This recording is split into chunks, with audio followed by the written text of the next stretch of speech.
With Republican National Committee Chairman Michael Whatley. Pleasure to have you on with us this morning. I want to just have you listen to Lindsey Graham. He was on Fox News Sunday with Shannon Bream. I don't look at Vice President Harris as a lunatic. I look at her as the most liberal person to ever be nominated for president. I would make it about policy. A nightmare for Harris is to defend her policy choices. President Trump can win this election.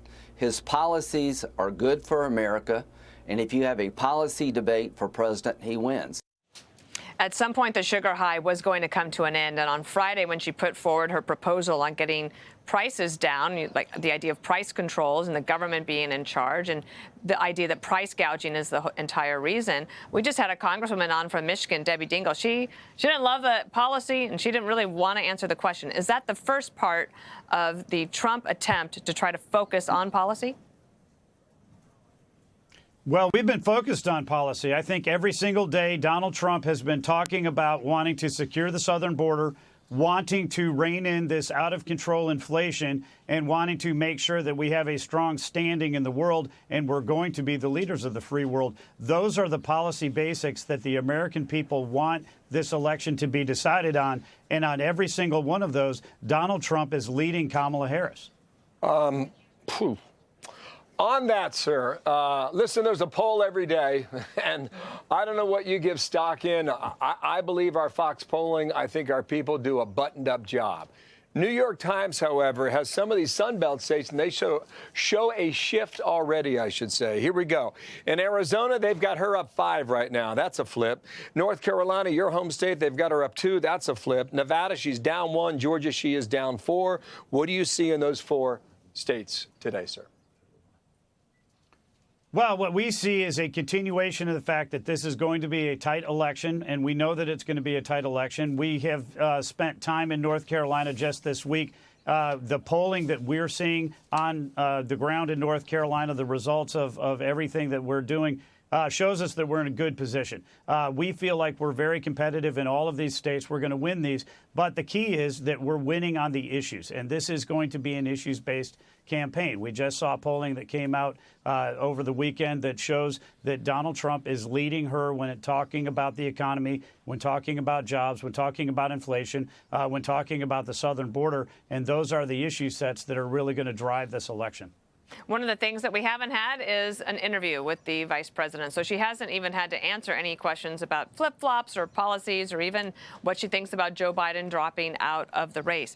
David Axelrod and James Carville, Democrats, were basically defending her on this point. Watch.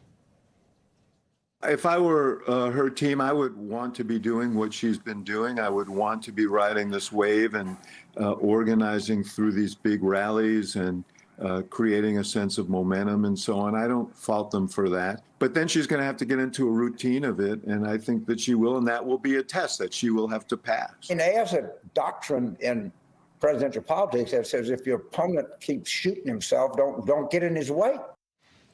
So she might, go through this entire week, have a great time, have a little bump at the convention, and then what? Well, of course they don't want her to talk to the press, because then she would have to actually defend her record and defend the flip-flops that she's been putting out there. She has, over the course of her career, always wanted gun confiscation. She has always wanted open borders. She has always wanted inflationary spending, and she has always wanted to weaken the United States in terms of our position in the world. Now, all of a sudden, she wants to change on every one of those issues. I think the question that she needs to be asked is, do you really believe that you and Joe Biden have been wrong on every major issue over the course of the last 4 years, and now you see the light? Or are you just pandering because there's an election coming up? We'll see how she answers that. Sir, just one last quick question here. What's your observation on this? What I've noticed over many, many conventions is that Democrats ask people for their vote. I don't see that within Republican circles. Will that change over the next 70-some-odd days? We're asking every American for their vote. We're asking every American family to take a look at the issues that they care about and vote based on those issue sets. Donald Trump is barnstorming all across the country over the course of this next week while the Democrats are fighting in Chicago, we're going to be out directly talking to every American family across the country the way that only Donald Trump can. And we are absolutely asking for their votes. We're asking for their support. And I think we're going to get it because we are issuing, we are giving them, frankly, on every issue, the answers that they want to hear. Sir, thank you for your time. Yeah. I guess just to hammer my point home. Yes, thank you, guys. They literally asked for your vote at the Democratic convention. That's like. I feel like the Republicans do part of that. the You know. habit. I didn't hear it in Milwaukee so much, and we'll see whether or not it goes on the trail. Thank you, sir. Michael Whatley, thank you for your time. Appreciate it. Hey, Sean Hannity here. Hey, click here to subscribe to Fox News YouTube page and catch our hottest interviews and most compelling analysis. You will not get it anywhere else.